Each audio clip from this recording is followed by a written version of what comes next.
Lights, camera.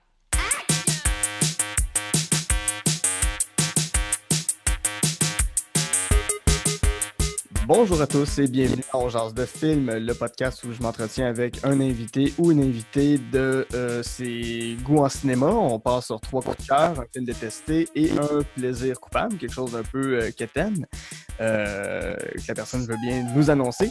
Aujourd'hui, mon invité et critique de film, c'est Hélène Faradji. Bonjour Hélène. Salut, comment ça va? Ça va très bien et toi? Ça va super, merci. Parfait, Hélène. Pour les quelques auditeurs qui ne te connaissent pas, tu as fait ton doctorat sur le film noir dans chez les frères Cohen et Tarantino. Exact. Tu participes quotidiennement, de manière quotidienne à la balado de Fred Savard. Ouais, on est hebdomadaire. Oui, hebdomadaire, c'est le mot que je cherchais. Merci, j'étais plus certain. Merci de me corriger. On est toutes mélangées. Là. Oui, c'est ça, les journées. Hein, c'est c'est tout pareil. Ça plus, c'est ça.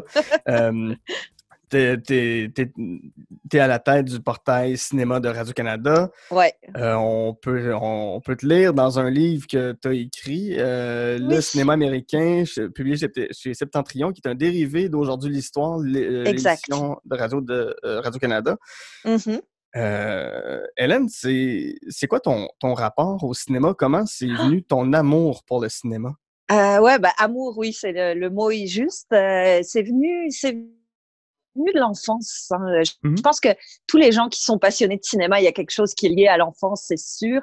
Moi, je me souviens du premier film, pas en dessin animé, en prise de vue réelle que j'ai vu. Puis c'était le Retour du Jedi, le Star Wars, donc le troisième de la première trilogie.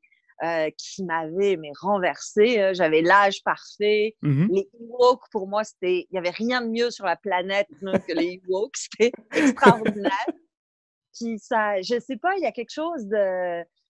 Quand tu rentres dans une salle de cinéma, puis je l'ai depuis l'enfance, mais tu t'évades, quoi. T'es ailleurs, tu t'embarques, puis... Peut-être que je trouve la vie un peu plate, alors les films me donnent l'impression qu'elle l'est un peu moins. Tout à fait.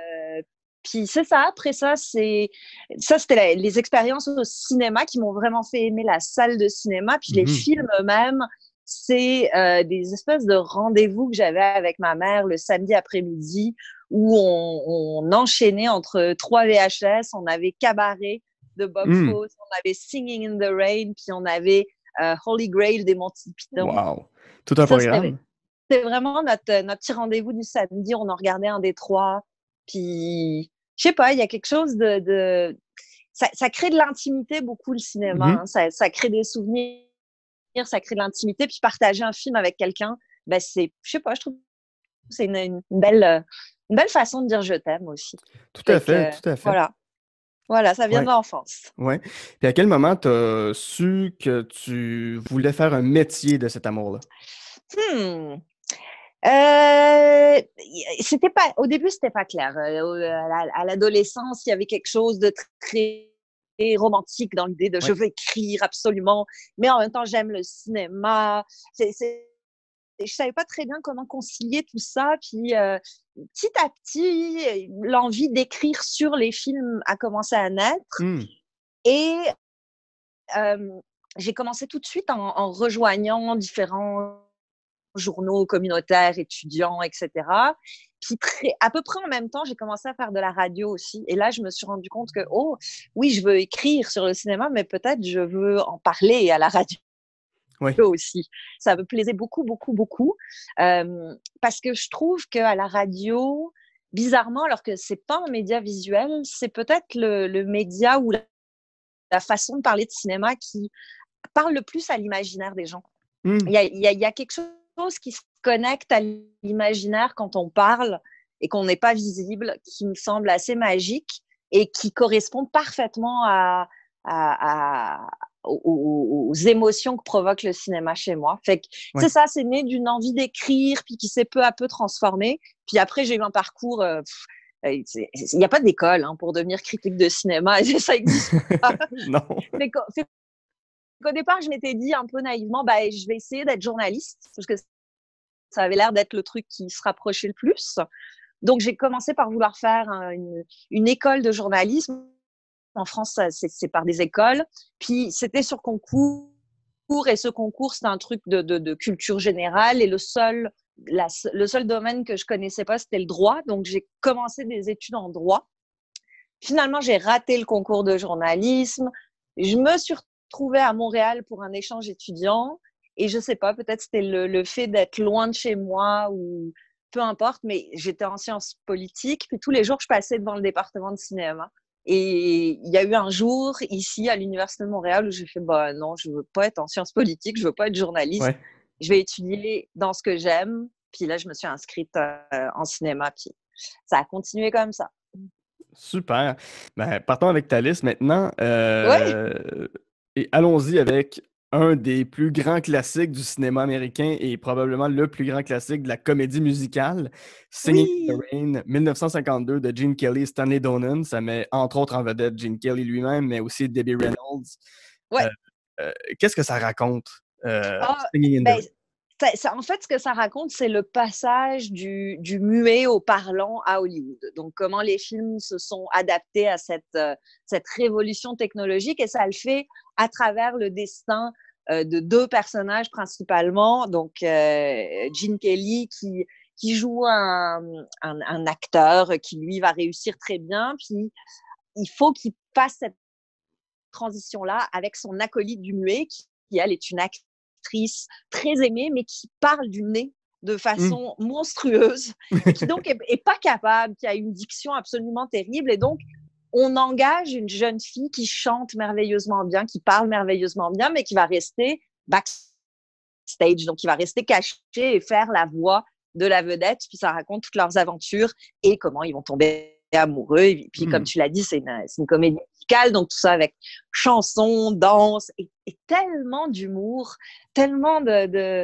je sais pas, de chaleur. Moi, c'est mon feel good, là, c'est mon film doudou. C'est OK. quand ça va pas, c'est ce film-là que je me mets. Puis au début du confinement, c'est immédiatement vers celui-là que je suis allée. Ah, pour vrai, wow. Ouais, je trouve qu'il y a quelque chose de très, très réconfortant dans ce film-là, qui est pas non plus neuneux, qui est pas cuculapraline, qui est pas guimauve, mais qui est juste, qui fait du bien, qui t'assure que, bah, tu sais, les êtres humains, il y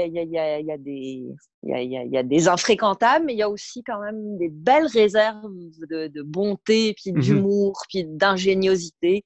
C'est vraiment, ouais, c'est, je sais pas, un film qui vient me toucher, qui vient toucher cette petite corde-là chez moi. Ouais, ouais. Puis pourquoi tu le mets dans ta liste? Comment il est rentré dans ta vie, ce film-là? Ah ben il faisait partie des trois que je regardais religieusement Oui, avec OK. ma mère quand j'étais petite.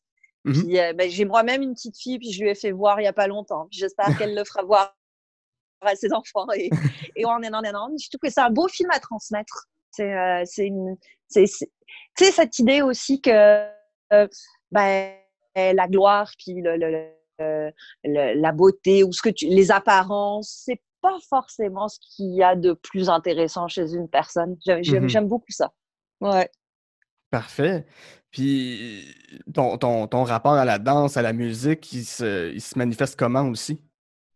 Ben écoute, et c'est bizarre hein, parce que tu sais, en général, les gens qui aiment le cinéma vont toujours avoir un rapport super marqué au réalisme. Il Oui. faut que ce soit réaliste, il faut que ce soit véridique, il faut que ce soit authentique. Puis, je suis la première à triper sur Ken Loach. Ouais. Je renie pas du tout cet aspect-là. Mais pour moi, il y a un côté féerique puis magique dans le cinéma qui fait que, oui, tu peux accepter que quelqu'un se mette à chanter et danser en plein milieu d'une histoire. Puis pourquoi pas? Puis faut dire qu'avant, tu parlais de mon doctorat que j'ai fait sur le Oui. film noir. Puis avant ça, j'ai fait une maîtrise et je l'ai fait sur la comédie musicale. Ah, OK. Je sais pas, le cinéma du grand Hollywood classique, ça vient vraiment, vraiment me chercher. Il y a quelque chose qui me fascine de voir des genres hyper codifiés comme le film noir ou la comédie musicale, mais dans lesquels les gens arrivent à être super singuliers, avec des propositions super abouties, sans que les codes deviennent des contraintes. Ou peut-être parce que c'est des contraintes, ça force à l'imagination, ça force à créer des choses un peu hors du commun. Fait que, ouais, j'ai toujours aimé ça. Formidable. Si on passe à ton deuxième film maintenant, c'est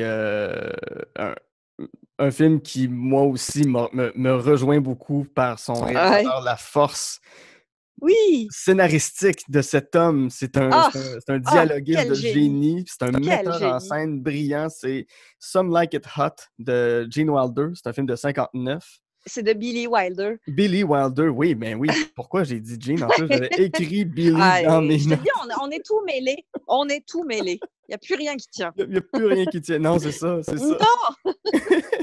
Donc, c'est avec, j'espère que je vais bien les dire, Marilyn Monroe, Jack Lemmon et Tony Curtis. Exact, voilà. Oui!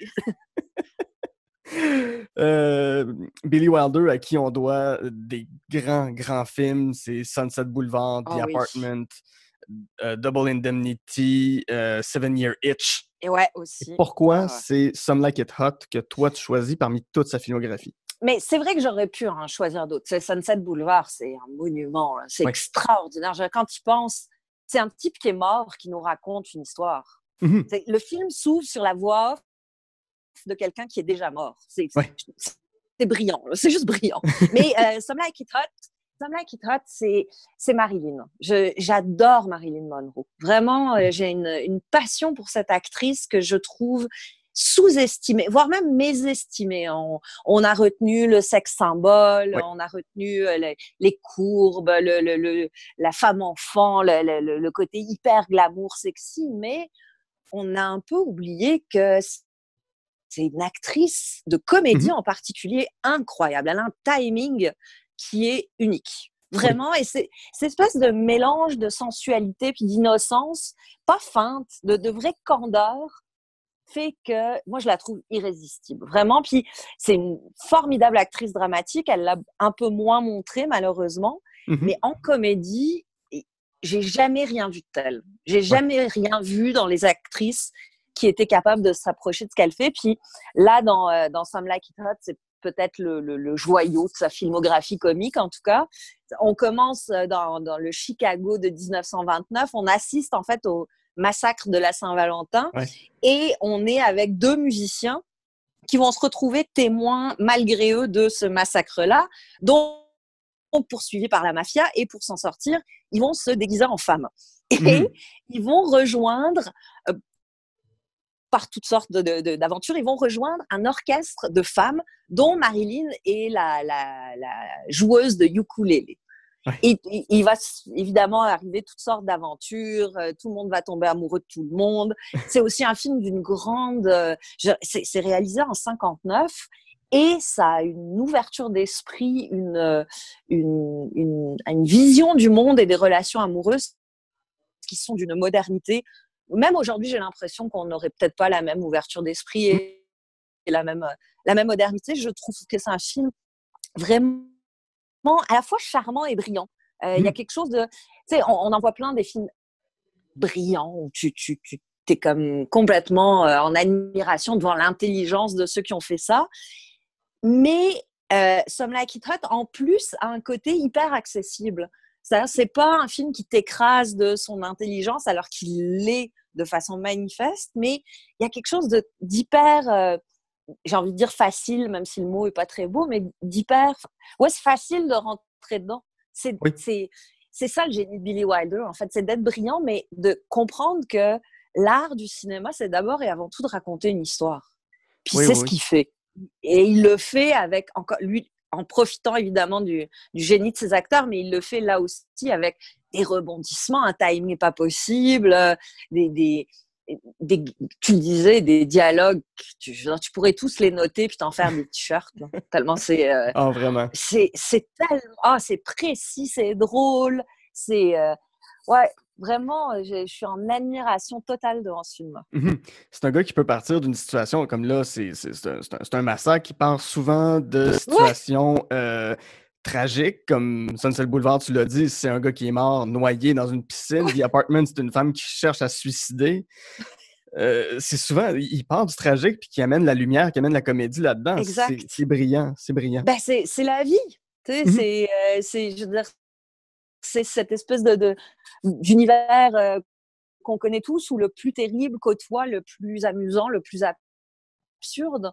C'est exactement ça. Puis lui, et comme tu dis, c'est un conteur hors pair. Puis la réplique finale de Some Like It Hot, Oui.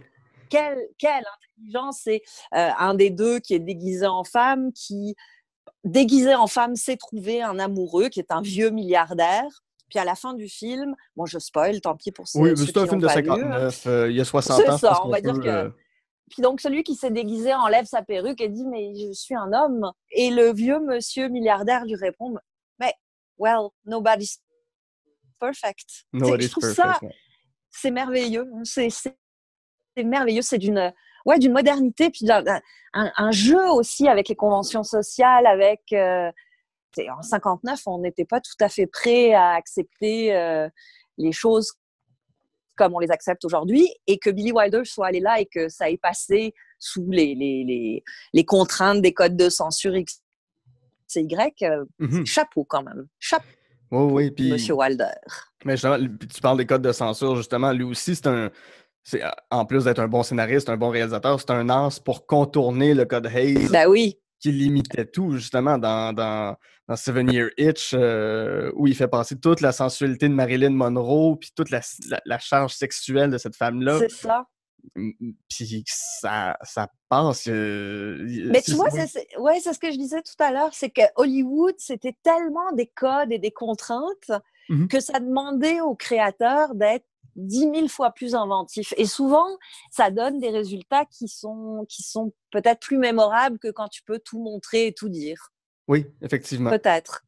Effectivement. Oui, c'est d'être plus dans la suggestion, puis tu amènes un peu plus ton spectateur à réfléchir et à comprendre et interpréter ce que tu cherches à dire plutôt que de lui montrer en pleine face comme beaucoup d'autres comédiens ont pu faire par la suite. Là, certaines brillamment, d'autres qui sont plantés forcément. Là. Ouais. Et si on reste dans le registre de la comédie, et encore là, du cinéma qui parle d'une certaine manière d'un vieux cinéma, du cinéma d'une autre époque, c'est The Big Lebowski de Joel Ethan Cohen, 1998. Alors là, c'est la brochette d'acteurs. Là, ça s'enchaîne les uns après les autres, là, juste pour Jeff Bridges dans le rôle du Big Lebowski, du dos. Évidemment. John Goodman, en ancien, en vétéran du Vietnam. Steve Buscemi, qui est juste là, qui se fait dire de se fermer la gueule. Oui. L'impériale Julianne Moore. Elle est une artiste contemporaine, complètement délirante. Elle est merveilleuse. Puis Philip Seymour Hoffman dans un rôle qui ressemble à Smithers dans Les Simpsons. Oui, c'est vrai. Ce film-là est brillant. Ce film-là, je n'arrêterai jamais de dire à quel point je l'aime. Ce film-là m'a sorti de presque une dépression. Je comprends. C'est un film qui se regarde en boucle, qui s'analyse. Pour faire l'histoire simple, c'est un gars super lambda. Une espèce de vieux hippie qui reste à Los Angeles. Les gens rentrent dans sa maison, pissent sur son tapis. Il veut réparation. Il découvre qu'il y a un autre gars qui a le même nom que lui à Los Angeles, qui est un multimillionnaire. Il veut juste récupérer son tapis et jouer au bowling. Son tapis. Voilà, c'est ça l'histoire. Puis ils se mettent les personnages.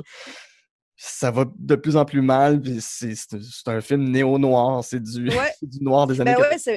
C'est même une relecture complète. Il y a même un passage plan par plan de Big Sleep de Howard Hawks. Puis les frères Cohen, pour ça, ils sont géniaux. Vraiment, ils arrivent et dans tous leurs films, tu peux voir soit des passages, soit des clins d'œil, mais de tout le cinéma qui les a nourris. Ils travaillent à partir de ce qui a été fait avant eux. Et puis ils le font de façon extraordinaire, sans jamais se moquer. C'est jamais de la parodie. C'est toujours cette espèce de fine ligne entre la révérence et l'irrévérence. Ils arrivent à trouver un ton qui est extraordinaire. Puis dans The Big Lebowski, c'est au-delà de tout. Si vous l'avez jamais vu, je vous envie parce que vous allez pouvoir le découvrir pour la première fois. Vraiment, pour de vrai, là, le choc qu'on a quand on découvre The Big Lebowski, c'est incomparable. Parce qu'il n'y a pas d'autres films comme ça.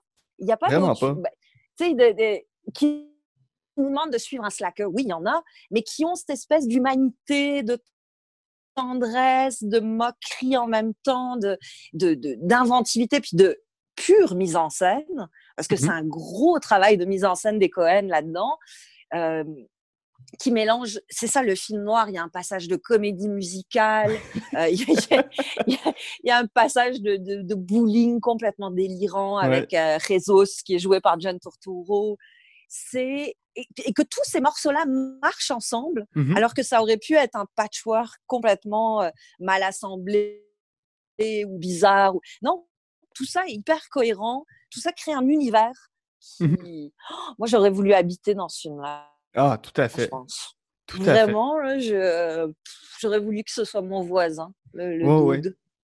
J'aimerais ça le connaître. Je ne sais pas à quel point c'est un bon voisin. Je ne sais pas à quel point. Non, peut-être pas un bon voisin. Comme dans la vie.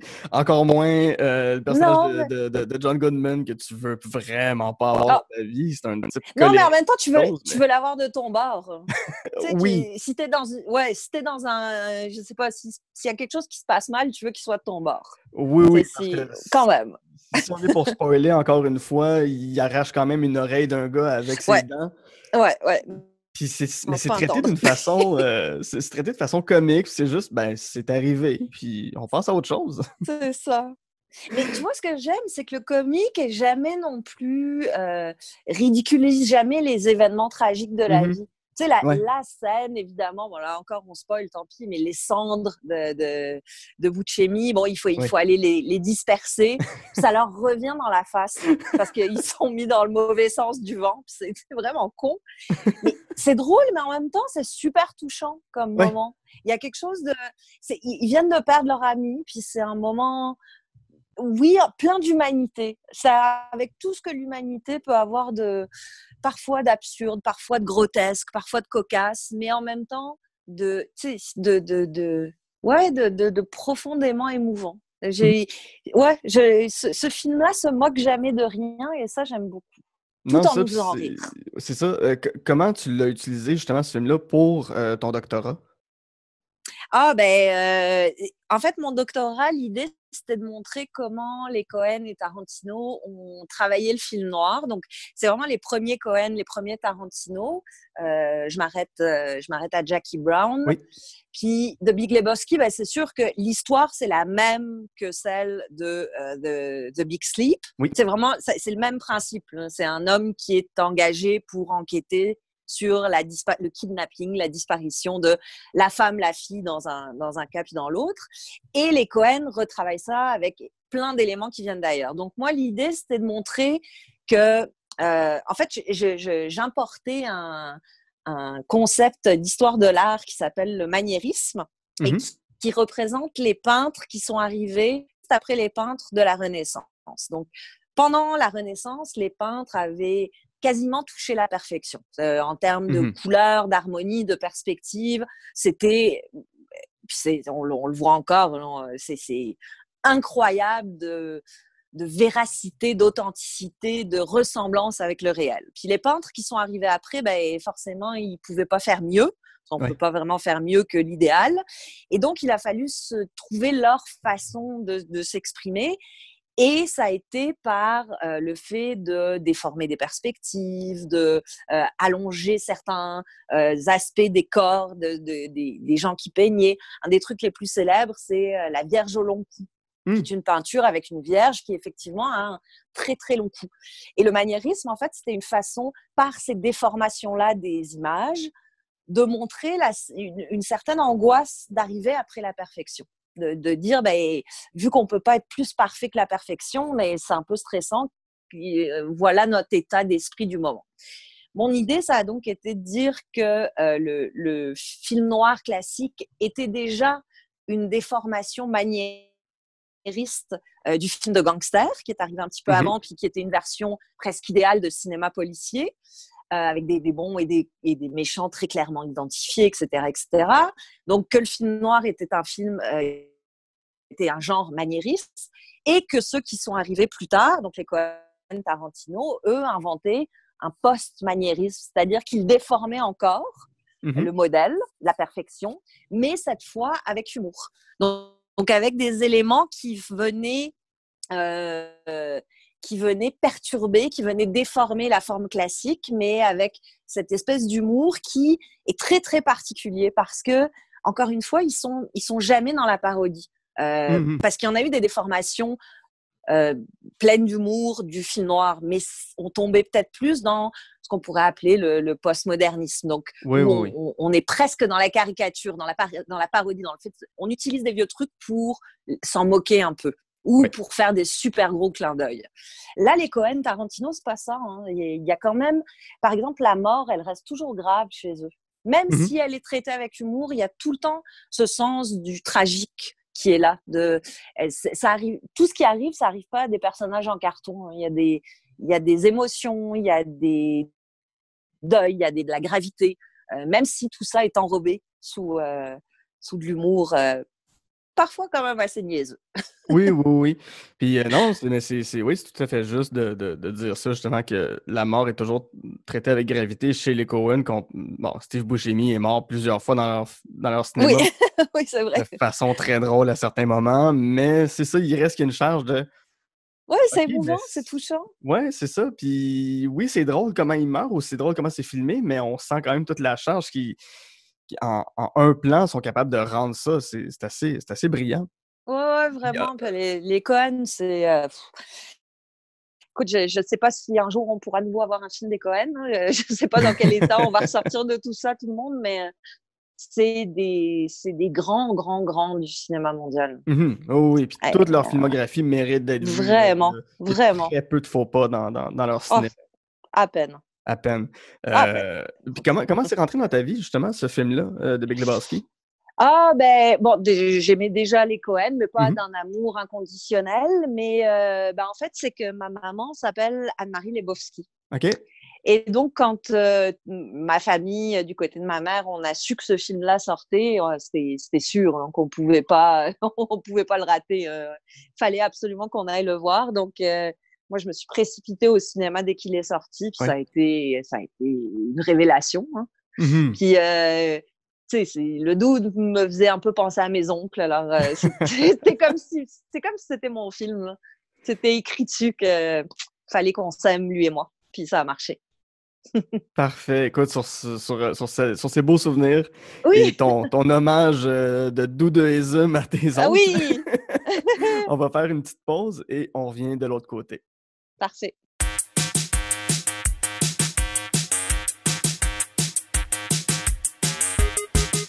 J'adore enregistrer On jase de films. Ça me permet de partager avec vous ma passion première qui est le cinéma et avec des invités formidables. Et si jamais vous avez des commentaires, si vous avez des critiques, des choses qu'on pourrait améliorer, des gens que vous voulez que je reçoive à l'émission, écrivez-moi sur Facebook, On jase de films, Instagram, @onjasdefilm. Venez me parler, faites-moi vos listes, vos 3 coups de cœur, les films que vous détestez, les films qui sont des plaisirs coupants pour vous. Je vais vraiment avoir un plaisir fou à vous lire. Sur ce, je retourne avec mon invité pour Jaser de film. Re-bienvenue à On jase de film avec mon invité Hélène Faradji, avec qui en première partie on a passé en revue ces 3 coups de cœur, 3 films piliers qui étaient Singing in the Rain, Some Like It Hot et The Big Lebowski. Maintenant, on va passer à un film qui est tout à fait l'inverse de l'encensement que tu as pu faire de ces 3 œuvres qui, pour plusieurs, est considéré comme un chef-d'œuvre. C'est une palme d'or The Square de 2017 de Ruben Östlund, à qui on doit d'ailleurs Force Majeure. Force Majeure, ouais. Film, ouais. Drôle de film, drôle de bestiole. Hein. Moi, j'avais déjà... Force Majeure, j'avais pas détesté, mais j'avais pas non plus succombé à l'espèce de vague d'amour qu'il avait provoqué. Hein. Je me souviens que les gens découvraient Force Majeure avec des étoiles dans les yeux. Moi, j'avais trouvé ça un peu provoque. Plutôt, la proposition était intéressante, mais bon, ça m'avait pas non plus séduit que ça. Mais alors, The Square, là, ça m'a carrément irritée. Là. Je suis vraiment sortie du film fâchée. Puis, tu sais, je pense que quand on aime le cinéma, on a le droit d'adorer et d'haïr très, très fort. Vraiment. C'est même ça qui fait qu'on reste, puis qu'on y retourne. Puis, je sais pas, je trouve que c'est important aussi dans un parcours de cinéphile d'avoir des objets de haine. Ça aide à redéfinir aussi ce que t'aimes, ce que t'aimes pas. Bon.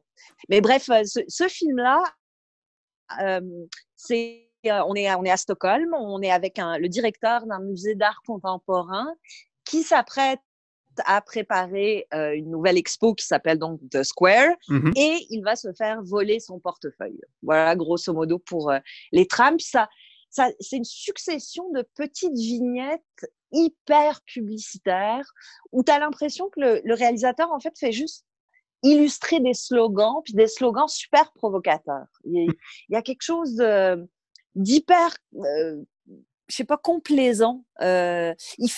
Ce qui m'agace, en fait, de ce film-là, c'est qu'il fait ce qu'il dénonce. C'est-à-dire que tu sens qu'il veut parler de l'indifférence des bourgeois au sort du monde, qu'il veut parler de la façon dont les relations humaines sont grossières ou sont souvent dans l'exagération. Puis il ne fait que ce qu'il dénonce.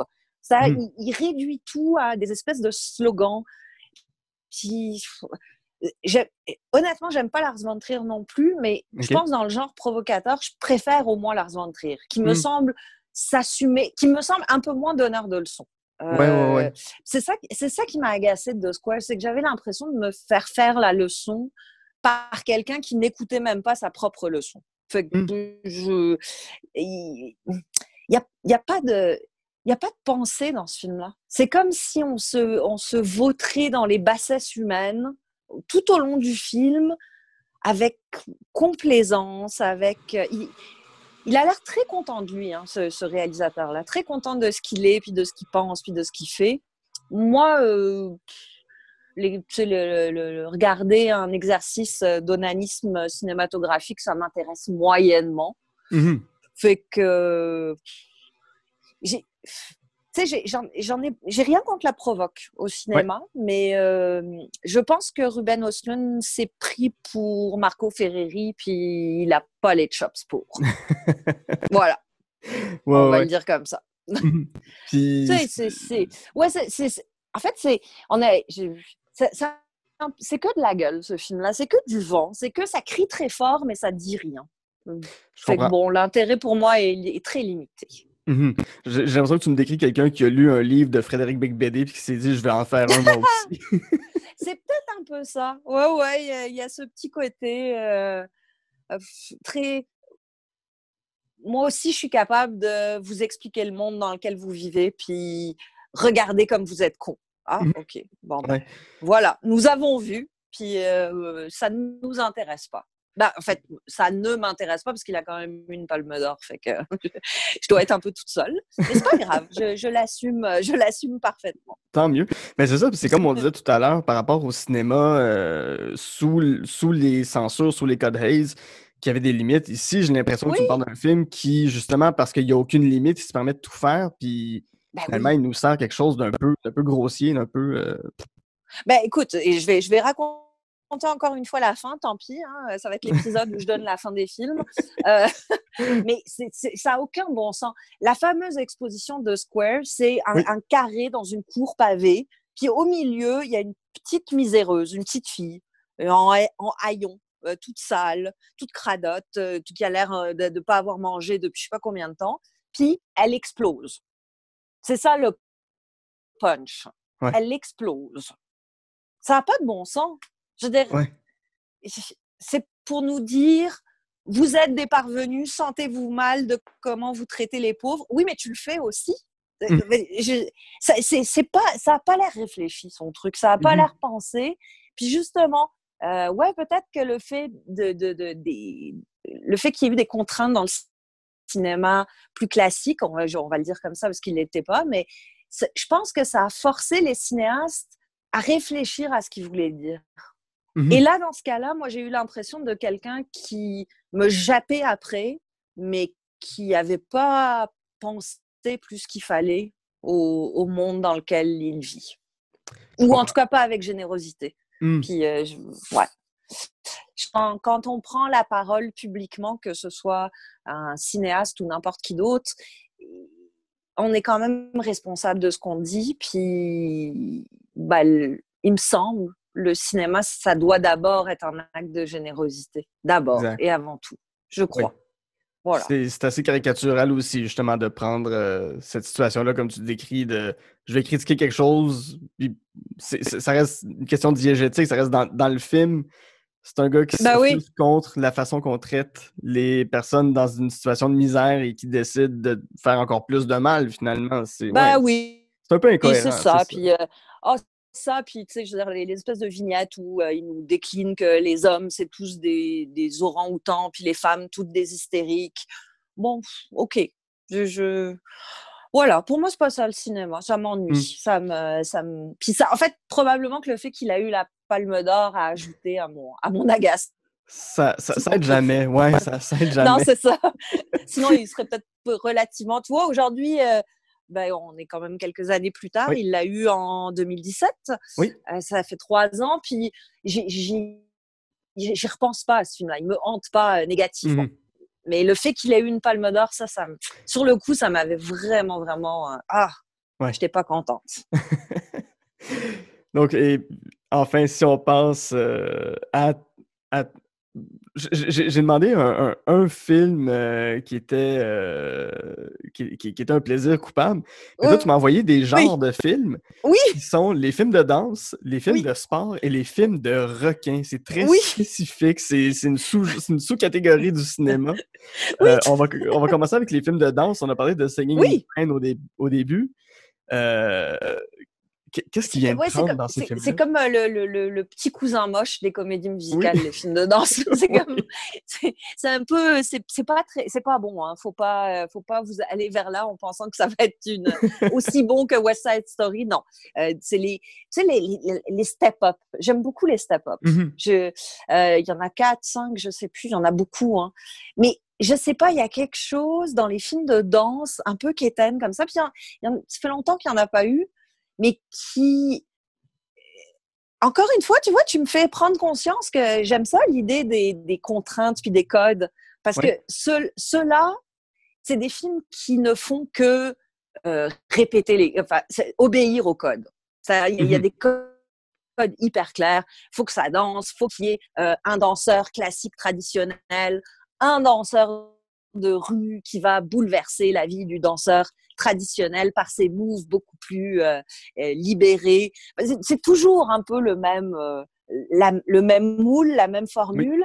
Mais je trouve beaucoup de réconfort à regarder ça. Il y a quelque chose de, je sais exactement ce qui va arriver. Les gens dansent bien, ça me divertit.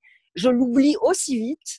Mais je sais pas, il y a un petit côté petite bulle niaiseuse qui me satisfait beaucoup, beaucoup dans le film de danse. Il y en a même un avec Charlotte Rampling. Okay. Ouais, et je me rappelle plus du titre parce que c'est ça aussi mes plaisirs coupables. J'ai pas pu te donner un titre parce que je les oublie. Je les regarde, j'ai beaucoup de plaisir, puis après ça, j'oublie entièrement ce qui s'est passé. Mais je me rappelle de un où elle est directrice d'une école de danse classique. Et évidemment, une de ces petites danseuses va être perturbée par un jeune danseur de hip-hop qui vient de la rue. Et Charlotte, elle va quand même l'accueillir, puis elle va l'aider à s'épanouir. Ça va être très beau.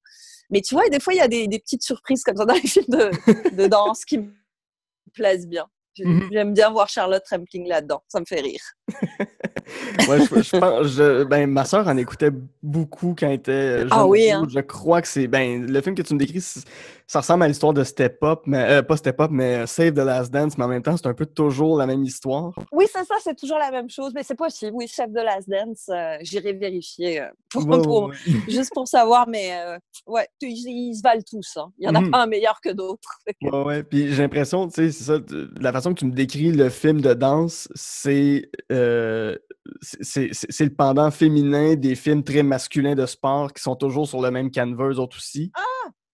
C'est sûr. C'est toujours tout à fait. l'un qui est un univers masculin, l'autre toujours féminin. C'est des publics très... Oui. Tu vois, moi, j'aime les deux. Là. J'adore les films de sport. Puis les films de sport, attention, là, il y a des chefs-d'œuvre. Hein. Il y a quand même y a Raging Bull, Moneyball, tout ça, là, on n'y touche pas, c'est sacré.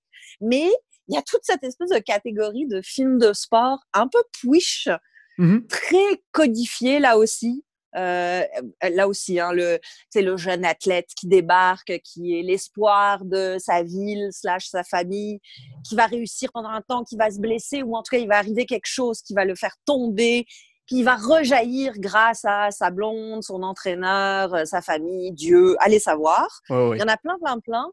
Puis, et là, tu vois, c'est pas tant l'aspect de code qui me plaît, c'est le côté émotion très primaire, très premier degré. Hein. C'est très facile de pleurer devant un film de sport. C'est tellement facile. Les ficelles sont grosses, ils appuient sur les touches sur lesquelles il faut appuyer, mais je retrouve l'espèce d'émotion super premier degré que je peux avoir quand je regarde les Jeux Olympiques, par exemple. Okay, je pleure beaucoup, beaucoup en regardant le sport à la télé. Je sais pas, il y a quelque chose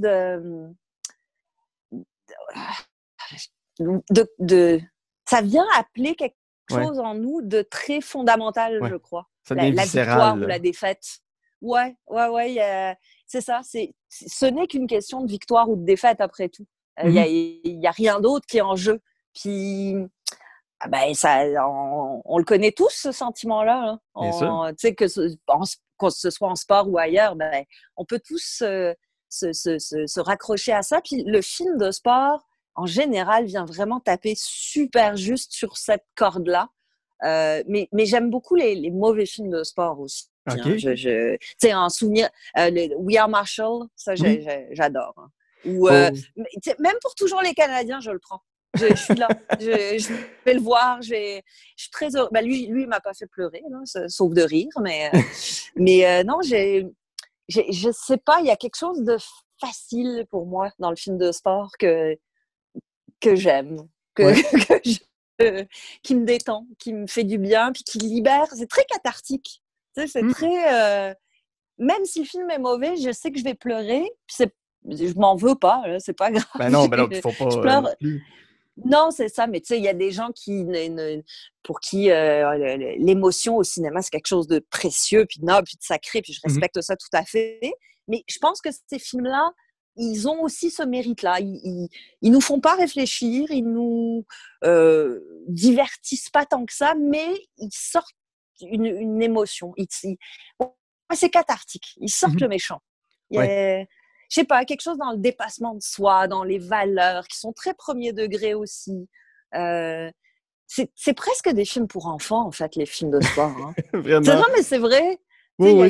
C'est basique. Hein, c'est cours vite, sois bon, occupe-toi de tes coéquipiers. C'est rien de... C'est pas une recette sophistiquée. Non, c'est ça. C'est toujours le moment qu'on attend tous dans ces films-là, le speech du coach. Mais oui! Qui va renverser la vapeur et qui, là, soudainement, va faire en sorte que l'équipe devient bonne parce qu'elle perd par 50 points ou par 10 points ou par 2 points. Mais c'est merveilleux, ce moment-là. Puis tu sais, on sait qu'il existe dans la vraie vie, probablement. Je veux dire, c'est sûr que à la mi-temps, dans le 7e match de finale de Coupe Stanley, c'est sûr qu'il se dit quelque chose de galvanisant dans le vestiaire. Puis c'est ça, ils retrouvent ça. Les films de sport, en tout cas la plupart, là, arrivent à retrouver ça, ce côté galvanisant. T'embarques avec eux, t'es porté par quelque chose de un peu plus grand que toi, même si c'est très, très basique et très premier degré. Puis c'est une belle fonction du cinéma, je trouve. Tout à fait. C'est assez noble aussi, malgré tout. Et enfin, les films de requins. Ça, je veux comprendre. Parce que pour vrai, à part Jazz, je peux pas t'en nommer des tonnes. Non, il y en a pas des tonnes. Écoute, un souvenir que j'ai, c'est de mes parents qui m'avaient laissée toute seule chez moi et moi qui avais regardé Jaws, puis j'avais été terrorisée. Je me souviens encore de la peur, du sentiment que ça m'avait fait. C'est peut-être le premier film qui m'a vraiment fait peur. Puis les gens aiment beaucoup les films d'horreur. Moi, j'aime pas tant ça, mais les films de requins, il y a quelque chose qui vient remplir ce besoin-là, je pense. Pourquoi on va au cinéma? T'sais, on y va pour être ému, pour vivre une histoire par procuration, pour aimer, désirer, peu importe, mais on y va aussi pour avoir peur. Je pense qu'il y a quelque chose, on aime ça on aime ça jouer à se faire peur. Puis, c'est ça, j'arrive pas, j'ai trop peur pour les films d'horreur, les vrais de vrais. Ça me terrorise bien trop. Fait que peut-être que les films de requins, ça vient juste remplir ce petit besoin-là que j'ai d'exorciser des peurs. Puis, tu sais, Jaws, c'est un bon film. Oui, ça oui. reste un très bon film. Il y en a d'autres. Open Water, ça m'avait vraiment fait peur. C'est 2 plongeurs qui partent avec un groupe en haute mer. Le groupe plonge, tout le monde s'amuse, blablabla. Puis le couple, à un moment donné, regarde pas et le groupe repart sans eux. Et donc, ils restent au milieu de l'océan, tout seuls, avec juste leur bouteille, puis il y a des requins qui arrivent. C'est juste ça, le film. Oh, que c'est bon. C'est un exercice de suspense. C'est presque du Hitchcock. Hein. C'est fascinant. Ben oui. Mais moi, j'aime les mauvais films aussi de requins. Ouais, non. Puis il n'y a rien. Il y a 2 personnages, de l'eau, des requins. That's it. Wow. Mais sinon, j'aime beaucoup... qu'est-ce que j'ai vu de pas très bon comme ça? 40 Meters Down avec Mandy Moore. Ça, c'est pas bon. C'est vraiment pas bon. Il y en a un aussi avec Samuel L. Jackson que j'aime bien, qui s'appelle... Oh là là. Un truc avec Water, sûrement. Oui, c'est souvent ça. Là. Ils ont tous le même titre. Oui. Mais je sais pas, tu sais, c'est la bête venue du fond des mers qui terrorise. Puis, je trouve que c'est une peur assez ancestrale qui, en général, marche bien dans le film de requin. C'est bien exploité. Là encore, je les retiens pas. Il y en a des bons, mais ceux qui sont mauvais, je les retiens pas. Je les regarde probablement juste pour exorciser des peurs. Mais quand tu te retrouves à la plage... c'est une thérapie, le cinéma. Il y a ça aussi, non, oui? Non, j'ai pas peur dans la vraie vie. Okay, non. OK, t'arrives quand même à aller à Cape Cod, puis... Et je pense... écoute, j'ai pas les moyens, mais oui, si j'avais les moyens, j'irais. Mais je pense que j'ai une fascination pour les requins. Je rêve de pouvoir nager dans une... Tu sais, d'être dans une cage, là. J'adorerais ça. Ah ouais. Plonger, puis avoir des requins autour. Oh, mon Dieu, que j'adorerais ça. Je trouve c'est une bête vraiment fascinante. Ça a comme l'air préhistorique. C'est super intelligent. Ouais. C'est dangereux comme tout. J'aime beaucoup. Je ne sais pas pourquoi, mais ça me fascine. Voilà. J'aime ça, les gros poissons. Juste en terminant, j'ai une dernière question à te poser. Oui. Donc, toi, tu viens de la France. Tu es venu t'établir au Québec. Je t'ai souvent vu défendre le cinéma québécois, puis l'encenser, répondre à Vincent Gouzeau sur ses folies. Ouais. Comment le cinéma québécois est rentré dans ta vie? C'était quoi tes premiers rapports avec ça? C'est très drôle. En fait, c'est un double rapport. C'est quand je suis arrivée, donc j'étais en sciences politiques. Puis, tu sais, quand tu arrives en échange, les étudiants québécois veulent te faire découvrir leur culture. Puis, c'est très apprécié par les gens qui arrivent. C'est les meilleurs guides qu'il peut y avoir. Mais le premier qu'on m'a montré, c'est Slapshot.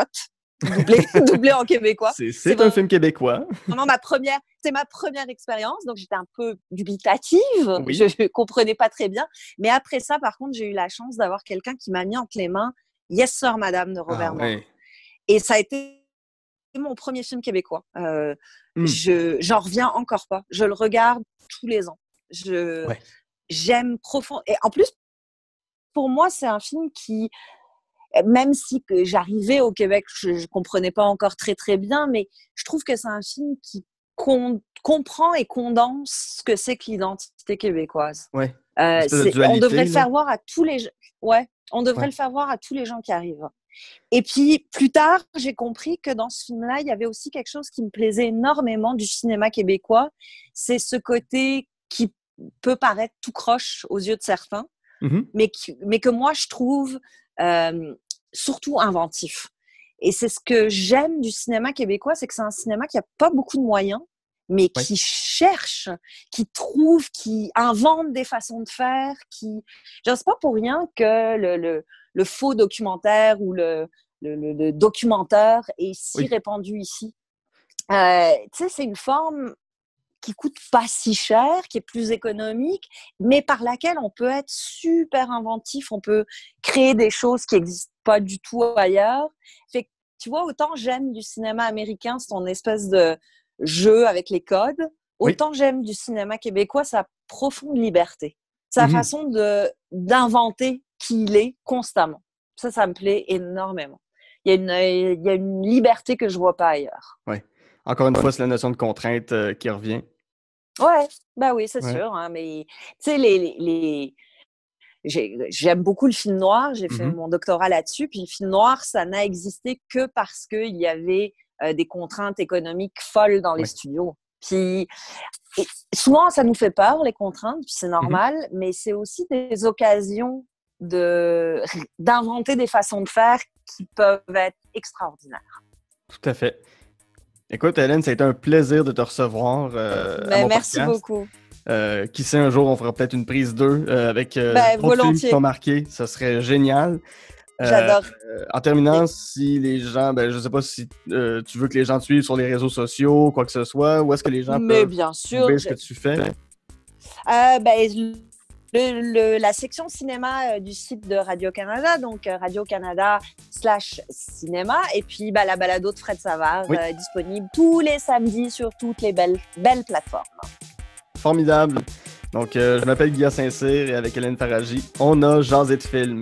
À la prochaine.